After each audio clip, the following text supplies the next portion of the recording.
Je suis la servante, la chantre Oli Djambu Ndongala. Je suis l'épouse de l'évangéliste Brice Ndongala, le responsable du ministère et de l'église Sauver pour Sauver, avec qui nous le servons dans cette belle vision et avec qui nous avons 3 enfants. Alors je suis prédicatrice de l'évangile, je suis également styliste modéliste, je suis également chantre comme je le disais. J'ai sorti un premier album en 2007, Si je chante, et actuellement je suis au studio pour mon 2e album, Hommage, mais entre-temps j'ai sorti un single Ton Amour. Je vous inviterai à aller le découvrir sur ma page YouTube Oli officiel.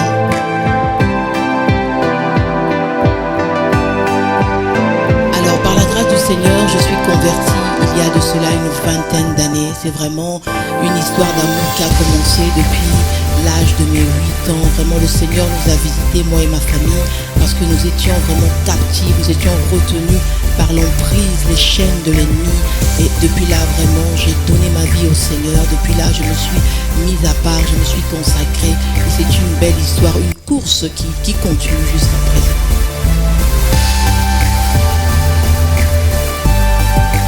Alors je suis une adoratrice et j'ai choisi de l'être parce que lorsque je vois ce que le Seigneur a fait pour moi, lorsque je me rappelle d'où est-ce que le Seigneur m'a tiré, eh bien ça me donne 1000 raisons encore de l'adorer, 1000 raisons de lui dire à quel point je l'aime, à quel point il compte pour moi, à quel point il a tant fait pour moi. J'ai choisi d'être adoratrice parce que j'aime Jésus. C'est la raison pour laquelle le Seigneur m'a crié. Comme vous le savez, la Bible dit que tout ce qui respire loue le Seigneur. Alors je respire par la grâce du Seigneur. Voilà pourquoi j'ai vraiment choisi de l'adorer.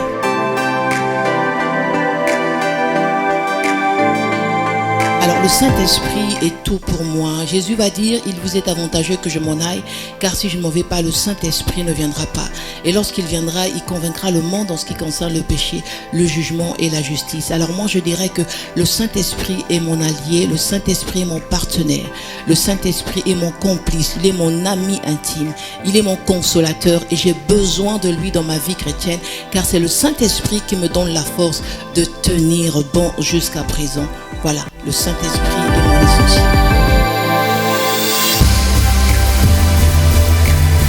Alors je sers Jésus, je dirais d'ailleurs, c'est lui qui m'a choisi, c'est lui qui m'a appelé.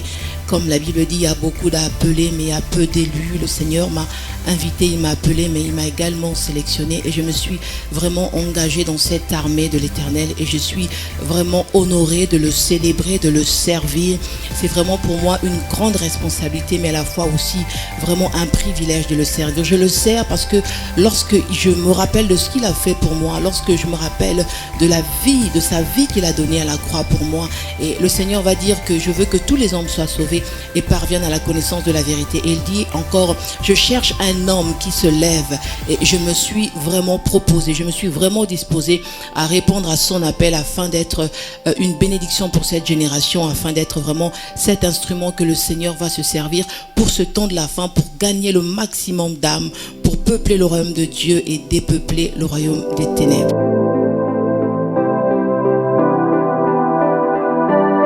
Alors quand je vois à la vie éternelle, quand je pense à la vie éternelle, lorsque je lis les Écritures, lorsque je vois de comment est-ce qu'on nous parle de la nouvelle Jérusalem, alors j'ai vraiment envie de voir ce Jésus que je n'ai pas encore eu la grâce de voir jusqu'à présent. J'ai envie de voir Abraham, j'ai envie vraiment de voir les serviteurs de Dieu, les hommes et les femmes de Dieu dont la Bible me parle, qui ont servi le Seigneur avec foi, avec zèle et surtout rencontré le Seigneur. Alors lorsque je me rappelle de là où le Seigneur m'a pris, comment est-ce qu'il m'a nettoyé, comment est-ce qu'il m'a délivré, je n'ai plus envie de repartir dans ce que j'ai vomi. J'ai choisi de tenir bon, de tenir ferme, parce que je sais qu'en Christ il y a la vie et de l'autre côté il y a la mort.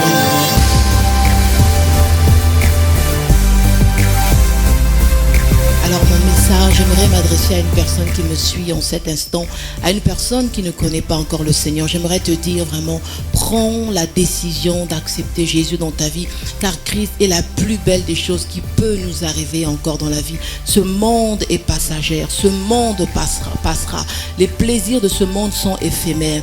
Mais j'aimerais te dire que tel que tu es là, tu es appelé un jour malheureusement à mourir. Donc en toi, il y a le souffle de vie, encore l'esprit qui est éternel.